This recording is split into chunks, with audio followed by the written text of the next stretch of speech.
Hi everyone. आज हम लोग पढ़ेंगे पैराबोला का ग्राफ के बारे में कि पैराबोला का ग्राफ कैसे बनेगा उसको हम देखने वाले हैं। तो चलिए स्टार्ट करते हैं। पैराबोला जिसे आप लोग हिंदी में बोलते हो परवलय, परवलय का ग्राफ। तो परवलय का ग्राफ अगर आपको देखना है, मान लो आपको कोई इक्वेशन दिया है y इक्वल टू के एक्स स्क्वायर। पहला देखते हैं y इक्वल टू अगर के एक्स स्क्वायर दिया है, इसका अगर आपको ग्राफ बनाना है तो क्या करोगे? हम क्या करेंगे, जैसा हमने पहले वाले लेक्चर में देखा था सरल रेखा का ग्राफ। सरल रेखा के ग्राफ में हमने क्या बताया था कि ग्राफ अगर आपको बनाना है तो x का अलग अलग मान लेकर y का मान निकाल लो, फिर उसके बाद उसको क्या करो, निर्देशांक अक्ष पे सारे पॉइंट को डिफाइन कर दो, फिर सारे डॉट को मिलाने के बाद जो ग्राफ बनेगा वो हो जाएगा उस इक्वेशन का ग्राफ। तो सेम प्रोसेस हम यहाँ पे भी फॉलो करेंगे। अगर आपको परवलय का ग्राफ देखना है तो y इक्वल टू के एक्स स्क्वायर है, तो यहाँ पे क्या करो, आप x की वैल्यू आप लो। मान लो x इक्वल टू जीरो लोगे तो x इक्वल टू जीरो पे y इक्वल टू क्या मिल जाएगा? जीरो। ऐसे ही अगर x की वैल्यू मान लो आपने प्लस माइनस वन ले लिया, यानी कहने का मतलब x की वैल्यू चाहे माइनस वन लो चाहे प्लस वन। क्यों? क्योंकि यहाँ पे क्या है, यहाँ पे स्क्वायर है, माइनस का भी वो क्या देगा? प्लस ही देगा। इसका मतलब y की वैल्यू क्या मिल जाएगी? यहाँ पे k मिलेगा।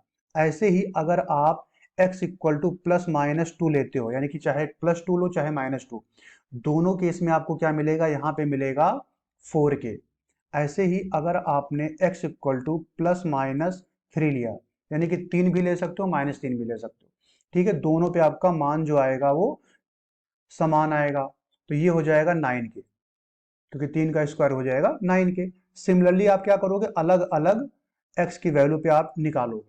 अब ये वैल्यू आ गया है, मैंने 4 निकाला है, आप चाहो तो इससे ज्यादा भी आप ले सकते हो। फिर क्या करो, इसको आप कोऑर्डिनेट एक्सिस पे यानी निर्देशांक अक्ष पे ड्रॉ करो। भाई यहाँ पे क्या है, ये है y अक्ष और ये है x अक्ष।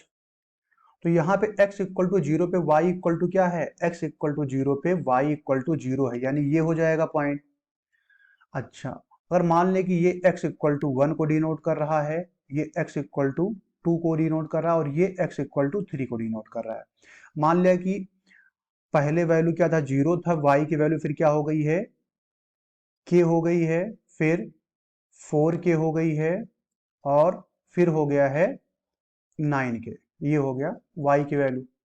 तो भाई यहाँ पे देखा जाए x इक्वल टू वन पे y की वैल्यू क्या आई है? k आई है, यानी कि ये वाला पॉइंट हो जाएगा, ये वाला लाइन कहीं बनेगा, यानी कि यहाँ पे हो जाएगा डॉट आपका कहीं यहाँ पे मिलेगा। फिर x इक्वल टू टू पे y क्या मिला है? y इक्वल टू मिला है 4k, यानी कि यहाँ पे कहीं डॉट मिलेगा।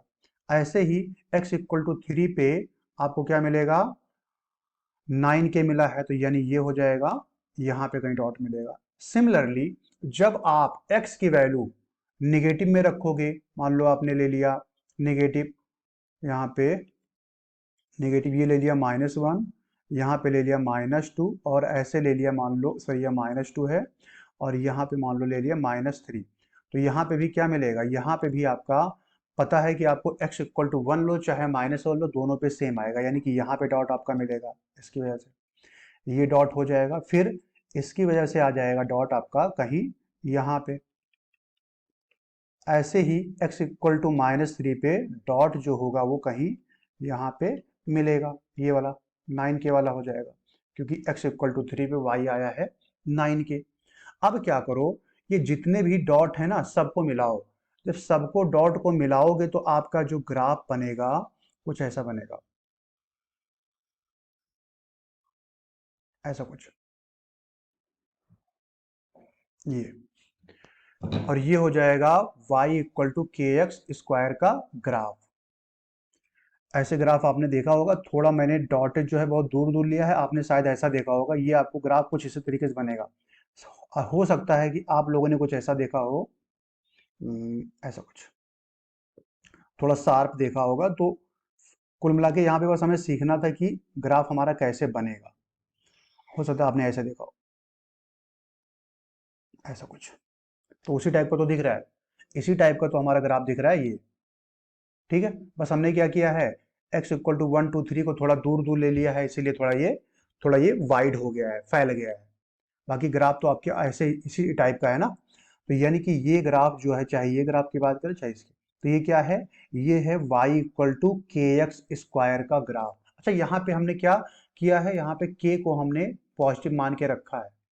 अगर हम k को निगेटिव ले लेते, यानी कि अगर हम k को निगेटिव ले लें, यानी कि फॉर एग्जांपल हम ऐसा कर दें, अगर मान लो हमने ये ले लिया कि y इक्वल टू मान लो गिवन है माइनस के एक्स स्क्वायर, ऐसा गिवन है, तो यहाँ पे क्या हो जाएगा, फिर आप x की वैल्यू निकालोगे, y की वैल्यू निकलेगा, x के अलग अलग वैल्यू पे y की वैल्यू निकलेगा, होगा क्या, जो भी मान आपने पहले निकाला है यहाँ पे क्या हो जाएगा, उसी का निगेटिव आ जाएगा बस। यानी कि अगर आप अब इसका ग्राफ अगर आप ड्रॉ करोगे तो इसका ग्राफ कुछ इस तरीके से बनेगा, जो कि मैं डायरेक्ट यहाँ पे कर रहा हूँ।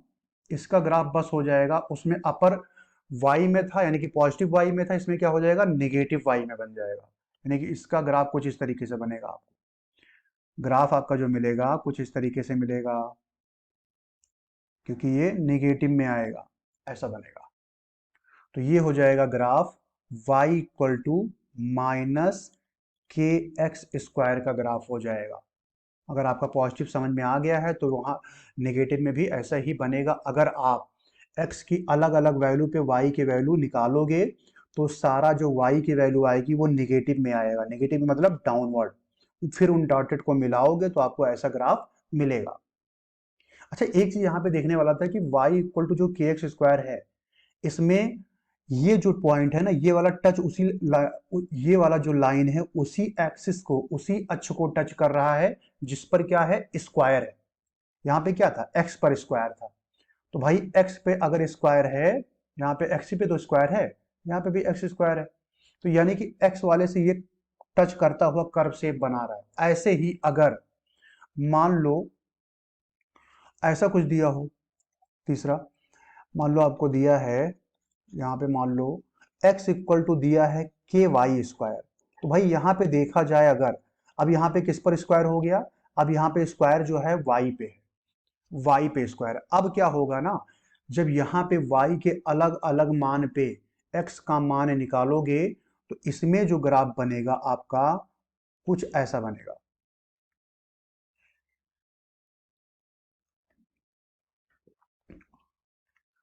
भाई ये क्या होगा, ये होगा y एक्सिस, ये अक्ष जिसे आप बोलते हो ये हो जाएगा x अक्ष। अब x इक्वल टू के वाई स्क्वायर है, यहाँ पे k को हमने क्या मान के रखा है, k है जो पॉजिटिव, हमने मान लिया कि k जो है वो पॉजिटिव है। तो उस केस में आप क्या होगा, जब आप y का अलग अलग मान पे x का मान निकालोगे तब आपको ग्राफ जो बनेगा इसका इसका कुछ इस तरीके से बने, ऐसा बनेगा, ऐसा कुछ बनेगा।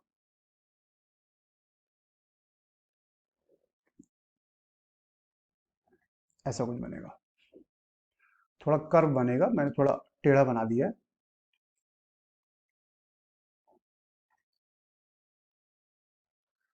ऐसा कुछ। अब यहाँ पे कैसे बना होगा भाई, आपने क्या किया होगा, जैसे मान लो y की वैल्यू जीरो लोगे, तो y की वैल्यू जीरो लोगे तो x हो जाएगा जीरो। जब y की वैल्यू प्लस माइनस वन लोगे तो x की वैल्यू मिल जाएगी k। ऐसे ही y की वैल्यू जब आप प्लस माइनस टू लोगे तो x की वैल्यू मिल जाएगी फोर के। सिमिलरली जब y की वैल्यू प्लस माइनस थ्री लोगे तो x की वैल्यू मिल जाएगी नाइन के। ऐसे क्या करोगे, y के अलग अलग मान पे x का मान निकालोगे तो वहां पे सारे वैल्यू को जब आप रिप्रेजेंट करोगे तो आपको ये वैल्यू मिलेगा, यानी ये ग्राफ मिलेगा। अब अगर आप इसको रिप्रेजेंट करना चाहे तो कर भी सकते हो, जैसे मान लो ये x इक्वल टू वन वाला है, x इक्वल टू टू वाला है, ये x equal to three, one two three. अब ये मान लिया कि यहाँ पे वैल्यू मिला होगा, एक मिनट, यहाँ पे मिला होगा, ऐसा मान लिया कि ये है आपका कौन सा, के वाला। मान लिया कि यहाँ पे है जो ये टू टू वाला है, यानी कि यहाँ पे हो जाएगा फोर के वाला, ऐसा कुछ रहा होगा। यानी कि एक डॉट आपका यहाँ रहा होगा, एक डॉट यहाँ रहा होगा, और x इक्वल टू जीरो पे y इक्वल टू जीरो है, यानी कि ये पॉइंट रहा होगा। ऐसे ही ऐसे नेगेटिव में जाओगे तो ये रहा होगा, यानी कि ये हो गया होगा आपका y की वैल्यू। जब आपने y की वैल्यू निगेटिव लिया होगा तो ये मिला होगा, यानी कि ये y इक्वल टू हो जाएगा एक मिनट, सॉरी सॉरी सॉरी, ये मैंने थोड़ा गड़बड़ बनाया है यहाँ पे, 1 मिनट। हाँ, बस यहाँ पे हमने y की वैल्यू को चेंज कर रहे हैं, राइट। तो y की वैल्यू अगर ये हो जाएगा 0, ये हो जाएगा 1, ये हो जाएगा k, ये हो जाएगा 4k। सॉरी मैं गलत कर रहा था, हाँ अब सही है। तो y इक्वल टू ये आपका है, हम्म, ये है 1, ये है 2 वाला। हाँ अब सही है। ऐसे ही ये हो जाएगा -1, और यहाँ पे कहीं पे आएगा आपका -2 वाला। अब सही है। तो y के अलग अलग वैल्यू पे x की वैल्यू क्या है, k है, 4k है, 9k है। ऐसे अगर कहीं यहाँ पे 3 वाला भी रहा होगा, ऐसे कुछ, यानी यहाँ पे 3 रहा होगा। ऐसे यहाँ पे जब करोगे तो यहाँ पे कहीं पे रहा होगा -3। अब इन सारे डॉटेड को जब हमने मिलाया है तो ये ग्राफ हमारा बना है, जैसा कि हमने पहले में किया था जब हमने y इक्वल टू के एक्स स्क्वायर वाला देखा था। तो ये, तो कहने का मतलब ये है कि जिस पर स्क्वायर होगा उसी लाइन को टच करता हुआ क्या बनाएगा, ये कर्व शेप बनाएगा। क्योंकि यहाँ पे क्या है, y पे स्क्वायर है, इसलिए इसने क्या किया है, y को टच करता हुआ एक कर्व शेप बना है। और प्रीवियस में हमने क्या देखा था कि वो x को टच करता हुआ कर्व शेप बना रहा था। ऐसे ही अगर मान लो फोर्थ है, x इक्वल टू अगर हो -ky², x इक्वल टू अगर -ky² है, तो उस केस में क्या होगा, उस केस में ग्राफ क्या हो जाएगा, जस्ट प्रीवियस वाले का क्या हो जाएगा, रिवर्स हो जाएगा बस, बाकी कुछ नहीं रहेगा, बाकी सेम रहेगा प्रोसेस पूरा। यानी कि इसमें जो आपका ग्राफ बनेगा ना, इसमें आपका ग्राफ कुछ इस तरीके से बनेगा, ऐसा, ऐसा बनेगा।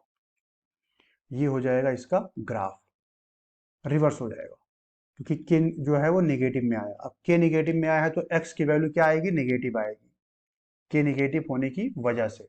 हो सकता है के की वैल्यू आपको कुछ दे दे, 2 4 5, और हमने यहाँ पे के को के ही ले रखा है। तो आई होप आपको समझ में आ गया होगा कि परवलय का ग्राफ हम कैसे बनाएंगे निर्देशांक अक्ष पे। अगले लेक्चर में हम लोग सीखेंगे कि अगर अतपरवलय है, अतपरवलयाकार है, तो उसका ग्राफ कैसे बनेगा, या मान लो कोई वृत्त है तो उसका ग्राफ कैसे बनेगा, या दीर्घवृत्त है तो उसका कैसे ग्राफ बनेगा, उसको हम सीखेंगे अगले लेक्चर में। Thank you everyone.